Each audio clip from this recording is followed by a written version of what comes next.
अब हमें अपना ज्यादा समय परोपकार में ही बिताना चाहिए।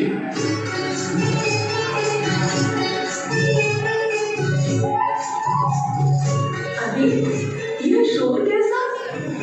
लगता है किसी भव्य आत्मा का आगमन हो रहा है। चारों दिशाओं में जयकारे गूंज रहे हैं। प्रिय, मैं आपको बताना ही भूल गया, यह तो नीराज भद्रबाहु के आगमन की घड़ी है। अहो भाग्य हमारे, चलिए उनके स्वागत के लिए हम प्रस्थान करते हैं।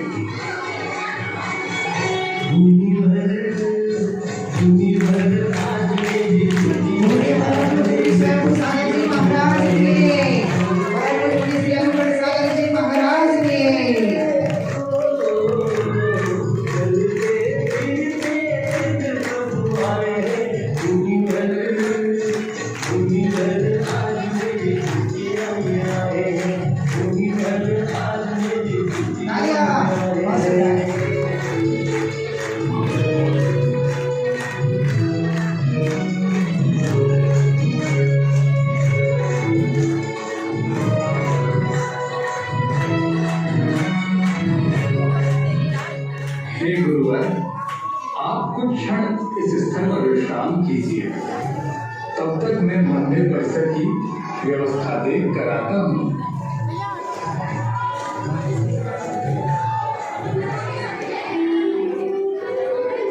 हे गुरुवर, मेरा मन बड़ा व्यथित है।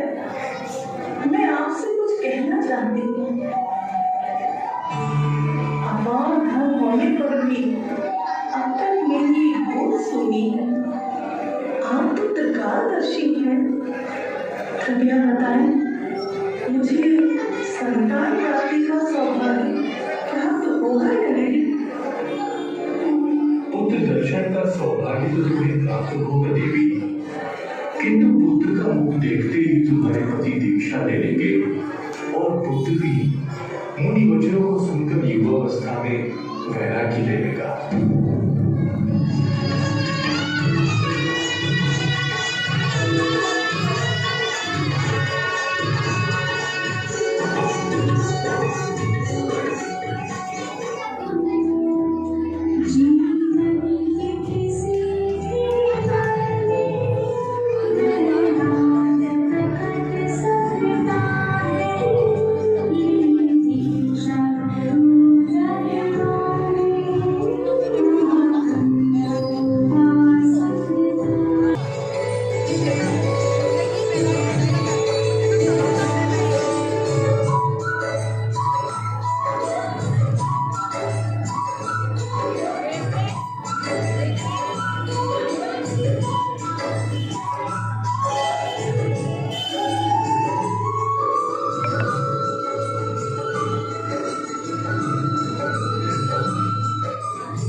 मन करता है नाचूं, गाऊं और सारी नगरी पर रंग लुटाऊं, पर आप कह रही हैं कि किसी को कुछ ना बताऊं।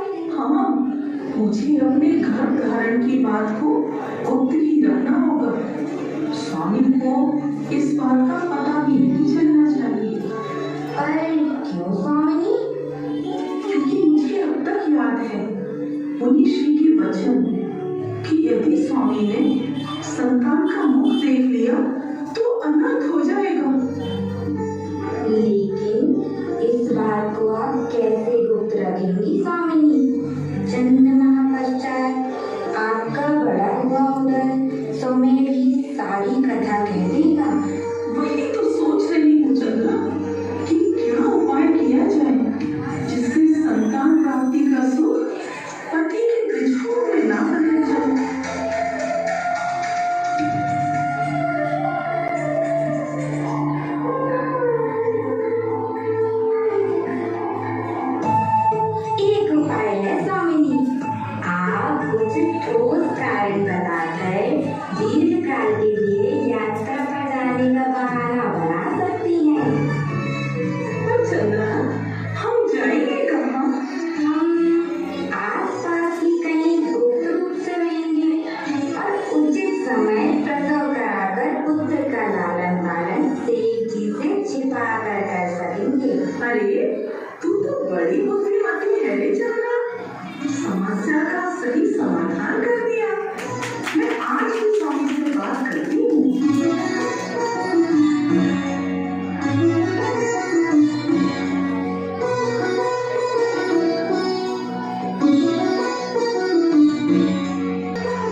मंडल पर बड़ी प्रसन्नता है।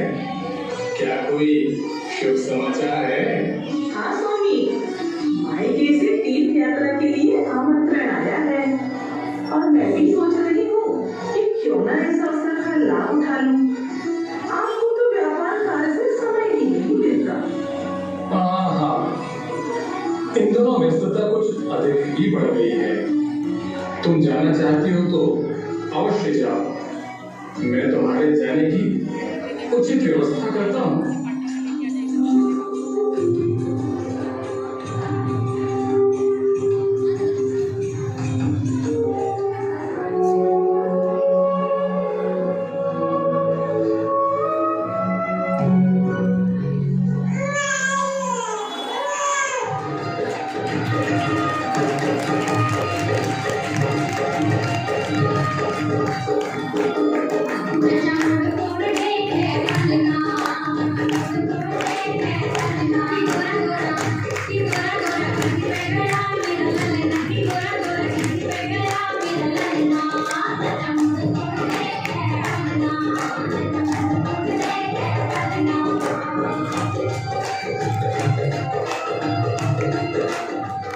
कितना सुंदर मुझे इसका, बिल्कुल आपके जैसा। हमारी योजना सफल हुई और किसी को कानून खबर भी नहीं हुई। विधाता का ये कैसा खेल है। इतने वर्षों बाद अपने ही पुत्र के जन्म की सूचना को गुप्त रखना पड़ रहा है। स्वामी इसका मुख भी नहीं देख सकते। अब गुप्त रूप से हम इसका पालन कैसे करेंगे? धीरज रखो स्वामी। भगवान ने यदि यहाँ तक मार्ग दिखाया है तो आगे भी वही मार्ग दिखाएंगे। अच्छा, चलती हूँ। नैया के कपड़ों का ढेर लगा है, जाती हूँ घाट पर।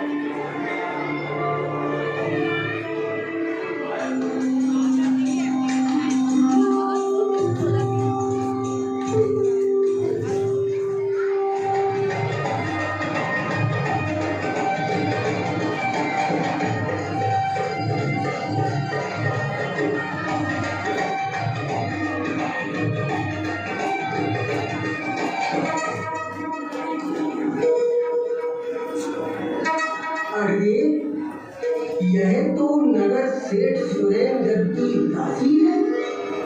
यह तो पिछले कई माह से सेठानी के संग तीर्थ यात्रा के लिए निकली थी। यहाँ घाट पर नवजात शिशु के कपड़े धो रही है। अवश्य जाल में कुछ ताजा है। एक काम करता हूँ, इसका पीछा करता हूँ। देखे यह कहाँ जाती है।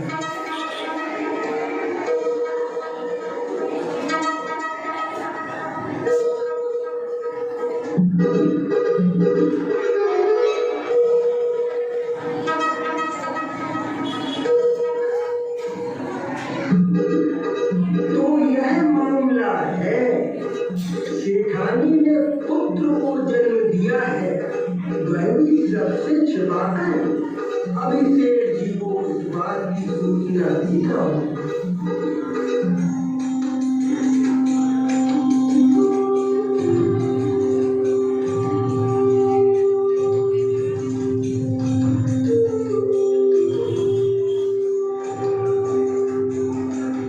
जय जिनेंद्र, आज बड़े दिनों के बाद दिखाई दे रहे हो। व्यस्तता के लिए क्षमा करें, पर कुछ आपको दिखाना चाहता हूँ। तत्काल ही मेरे साथ चले। अरे, पर कुछ बताओ तो सही। ऐसा क्या दिखाना चाहते हो? वह भी अभी मुझे साथ ले जाकर। क्षमा चाहता हूँ सेठ जी, पर छोटे मुंह कहीं बड़ी बात न निकल जाए, इसीलिए आप स्वयं देखें और विचार करें।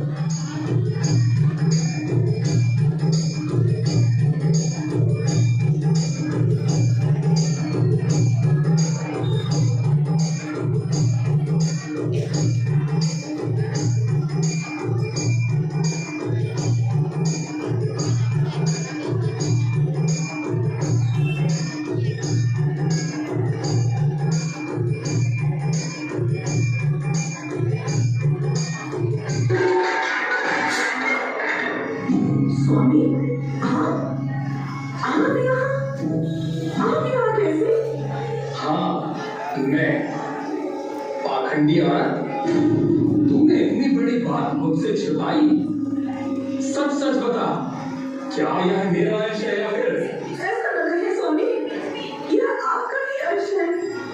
किंतु पूरी राज्य की भविष्यवाणी थी कि पुत्र का मुख देखते ही आप वैराग्य धारण कर लेंगे।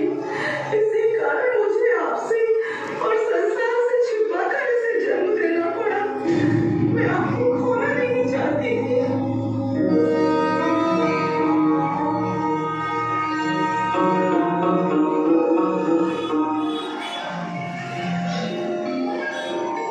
मुख छवि देखी पुत्र की, जाग उठा वैराग्य। कौन समझ सकता यहाँ किसका कैसा भाग्य। क्षण भर में ही छट गया माया का अंधियार।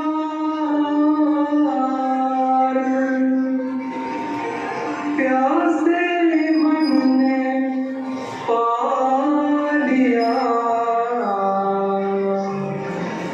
दीक्षा का तुझे याद।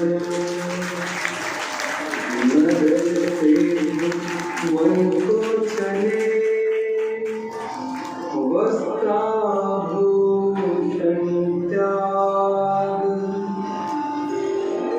कष्ट सभी अपना लिए तज कर सुख अनुराग।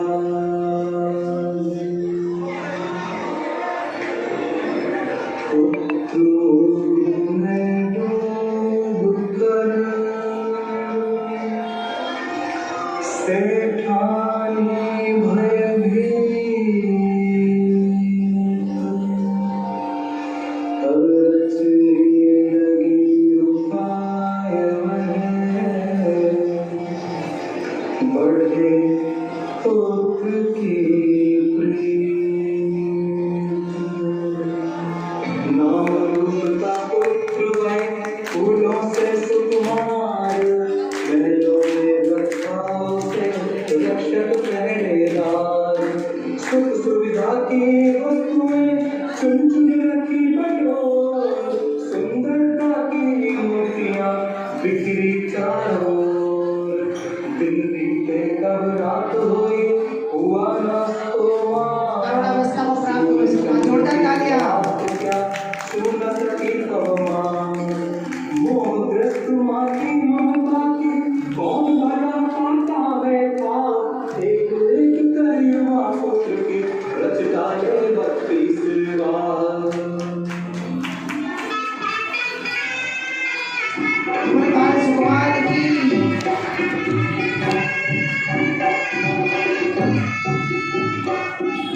रंगों में डूब भरकर दिन दिन खिलने लगा कुमार।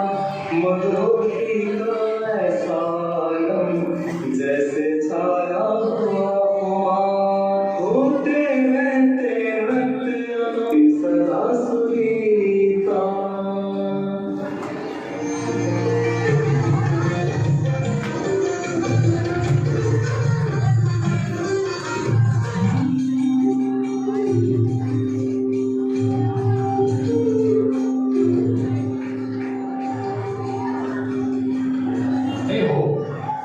एक व्यापारी आपसे मिलने की आज्ञा मांग रहा है, उपस्थित किया जाए। महाराज की जय हो। सेवक आपकी सेवा में रत्न जड़ित कमल लेकर उपस्थित हुआ है। आपकी आज्ञा हो तो दिखाओ महाराज। अवश्य दिखाइए।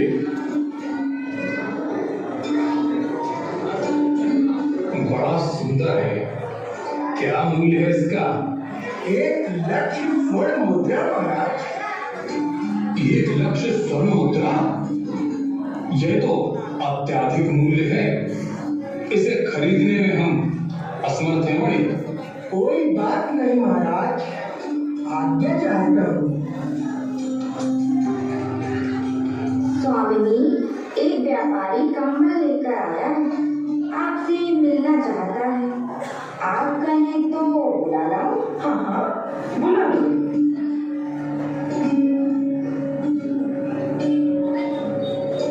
सेठानी जी, एक अद्भुत कंबल लाया हूँ, अगर आप कहें तो दिखाऊं?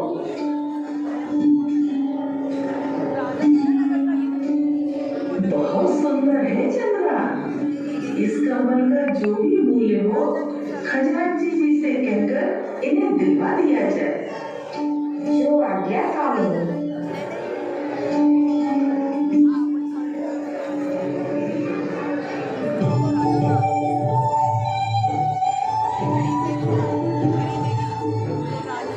प्रणाम माताश्री, बड़ी प्रसन्न दिख रही हैं। देखो पुत्र सुकुमार, तुम्हारे लिए कितना सुंदर कंबल खरीदा है। इसे मेरे शरीर पर से हटाइए माताश्री। कितना चुभ रहा है। ऐसा प्रतीत हो रहा मानो बिच्छू डंक मार रहे हो। बिच्छू। अरे, मुझे तो ध्यान ही नहीं रहा पुत्र कि ये रत्न आपके शरीर में चुभेंगे। कोई बात नहीं, एक काम करती हूँ, इस कंबल की जूतियां बनवाकर अपनी पुत्र वधुओं को भेंट कर देती हूँ। चंद्रा, चर्मकार को बुलाकर वधुओं के लिए इस कंबल की जूतियां बनवाने की व्यवस्था की जाए।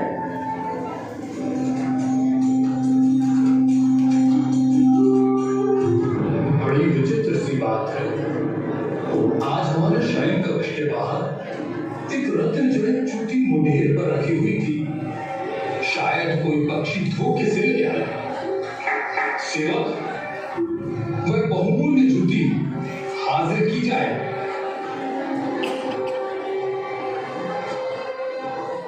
महाराज की जय हो। दृष्टता क्षम्य हो महाराज, पर यह जूती उसी कंबल की बनी प्रतीत होती है जिसे लेकर कुछ दिवस पूर्व एक बड़े का आया था। तुम ठीक कह रहे हो। और जहां तक हमें स्मरण है, अधिक मूल्य होने के कारण हमने वह कंबल खरीदने में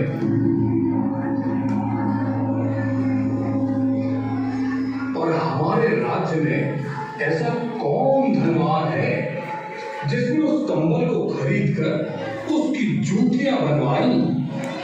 महाराज, सेठानी यशोभद्रा हमारे राज्य में सर्वाधिक समर्थ है। उनके पुत्र सुकुमार की विलासिता के चर्चे तो प्रजा में खूब प्रचलित है। सुना है कि सुकुमार की काया को सूर्य चंद्र की किरणें भी नहीं छू पाती। हमारे गणमान्य नागरिकों में ऐसे श्रेष्ठी भी विराजते हैं और हमें ज्ञात भी नहीं। सेवक, सेठानी यशोभद्रा को सूचित करो कि हम स्वयं उनके घर जाकर उनसे और उनके पुत्र सुकुमार से मिलना चाहते हैं। जो आज्ञा महाराज।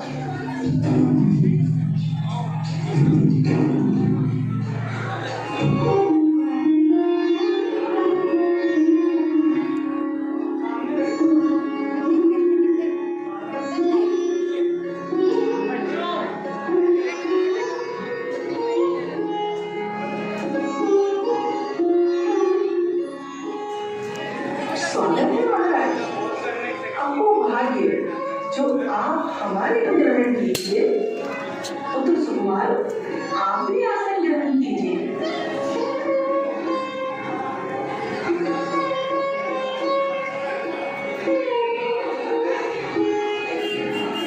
आपका स्वास्थ्य तो ठीक है ना सुकुमार? कुछ व्यग्र से दिख रहे हैं। नहीं राजन, ऐसी कोई बात नहीं। यहाँ इस आसन पर कुछ तीव्रता से चुभ रहा है जो हमें सहन नहीं हो रहा है। राजन, भोजन तैयार है, आइए आप भी आए।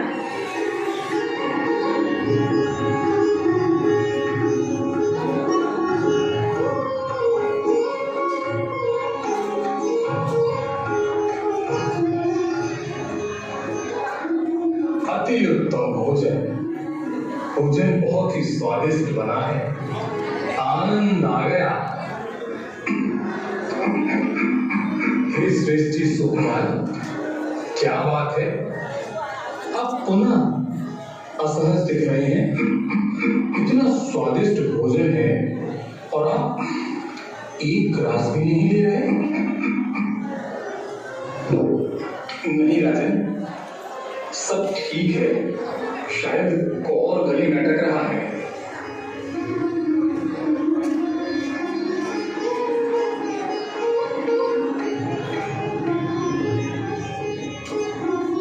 सुकुमार, जाइए, आप विश्राम कीजिए। आपका स्वास्थ्य कुछ ठीक प्रतीत नहीं होता। हाँ पुत्र, जाओ, अब तो विश्राम करो। दुष्टता क्षम्य हो महाराज, आज्ञा चाहता हूं। देवी, अशिष्टता ना हो तो आपके पुत्र के बारे में कुछ प्रश्न पूछना चाहता हूं। अवश्य पूछे महाराज। आपके पुत्र को 3 व्याधियां जान पड़ती हैं। आप उनका उचित उपचार क्यों नहीं कराती?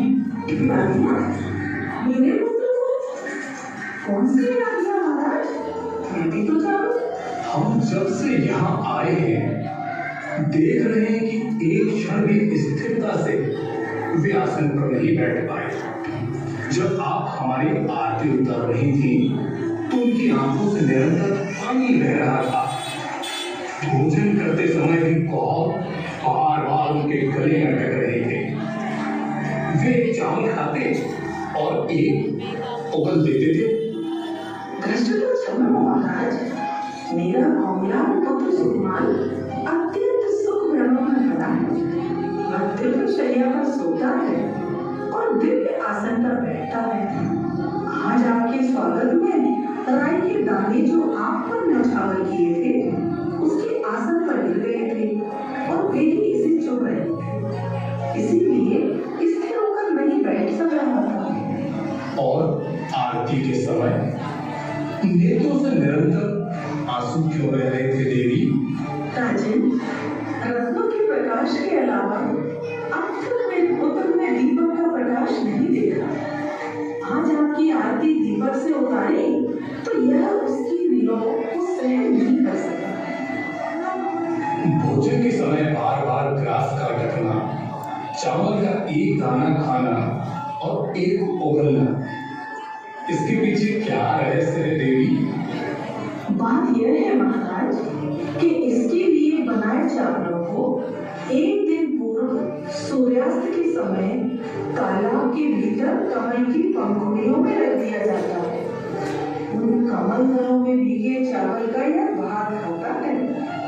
आज उन चावलों में कुछ सामान्य चावल भी मिल गए थे जो इसके गले में अटक रहे थे और उन्हीं को वह उगल रहा था। धन्य है देवी आपके पुत्र की सुकुमारता।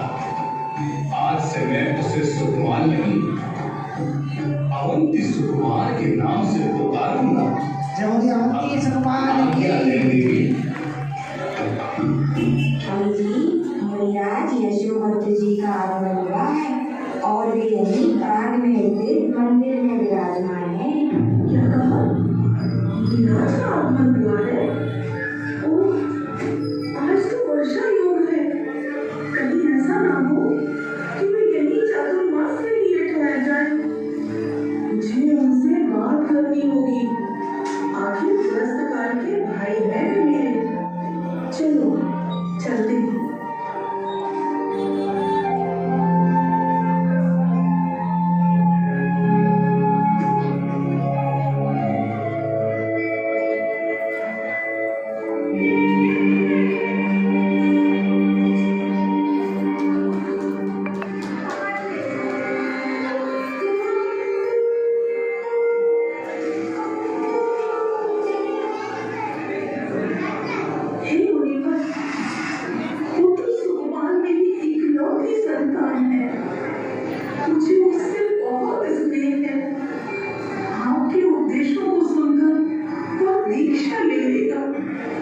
उसके वियोग में मैं जीवित नहीं रह सकूंगी मुनीवर।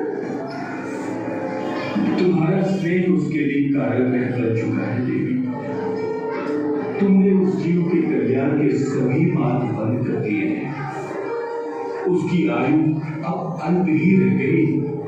अब तो चेतो और उसे आत्म कल्याण के मार्ग पर अग्रसर होने दो। नहीं नहीं, मैं कुछ नहीं सुनना चाहती। आप अन्यत्र विहार करें मुनीवर। पुत्र मोह ने आपको अंधा बना दिया है। आज वर्षा योग है, अन्यत्र जाना संभव नहीं है। चातुर्मासिक प्रतिमा योग से यही रहना पड़ेगा। अब आप प्रस्थान करें। भगवान जिनेंद्र आपका कल्याण करें।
अभी सुकुमार भरत मात्र की भोग विलास में ही निर्बद्ध है। वो अपनी सामग्री को ही वो अपनाएंगे ही।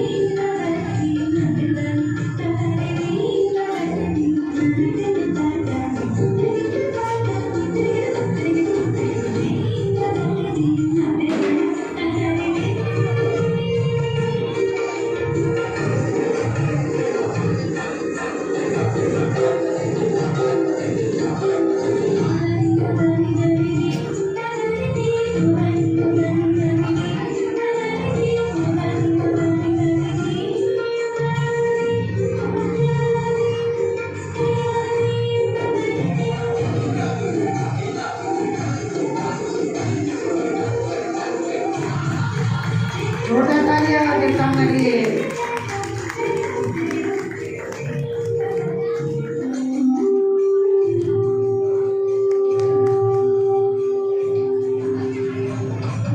अभी सुकुमार भोगों में लिप्त है।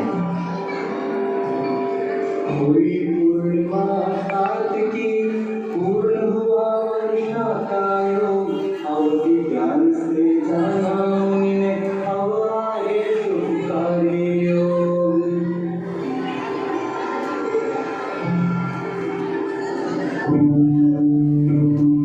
भाई तब वस्त्रों को जोड़ जोड़ कर रस्सी की बनाई। पातायन से रस्सी डाली, उसे पकड़ नीचे आया। ऐसे लगा कि जैसे उसने द्वार स्वर्ग का सब दिशाएं बंद कर दी। जब खिड़की में से रस्सी डाली तो सुकुमार नीचे की ओर आए। दीक्षा की कर प्रार्थना, चरणों शीश नवा। ये प्रथम दर्शन था सुकुमार का। एक बार जोरदार तालियां बजाएं। उन्हीं का प्रथम दर्शन। तुमने सभ्य विचार किया है। चंद्रमा, सूर्य, ग्रह, नक्षत्र आदि तो अस्त होकर पुनः उदित होते हैं। ऋतुएं जाने पर बार बार वापस आती हैं, किंतु यह मनुष्य जन्म बार बार नहीं मिलता। अतः तुम्हें आत्महित का एक भी अवसर नहीं चूकना चाहिए। अब शीघ्रता करो बस। तुम्हारी आयु के मात्र 3 दिवस ही शेष बचे। 3 दिवस ही शेष बचे। 3 दिवस ही शेष बचे। 3 दिवस ही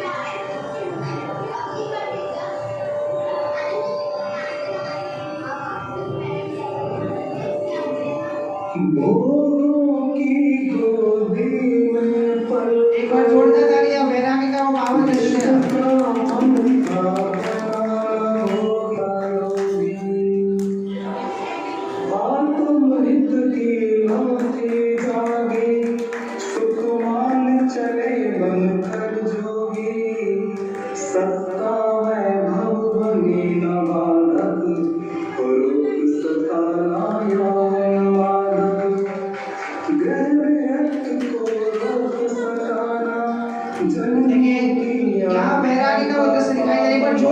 दिया। सुकुमार कुमार के लिए सुकुमार से सुकुमार मुनि बनने की ओर चलती है वो।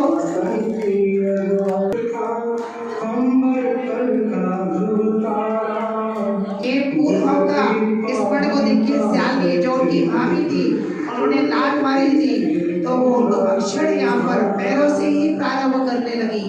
सियालनी जो पूर्व की भाभी थी, यहाँ सुकुमार पर उपसर्ग प्रारंभ हो गया और भेद विज्ञान भी सुकुमार को हो गया।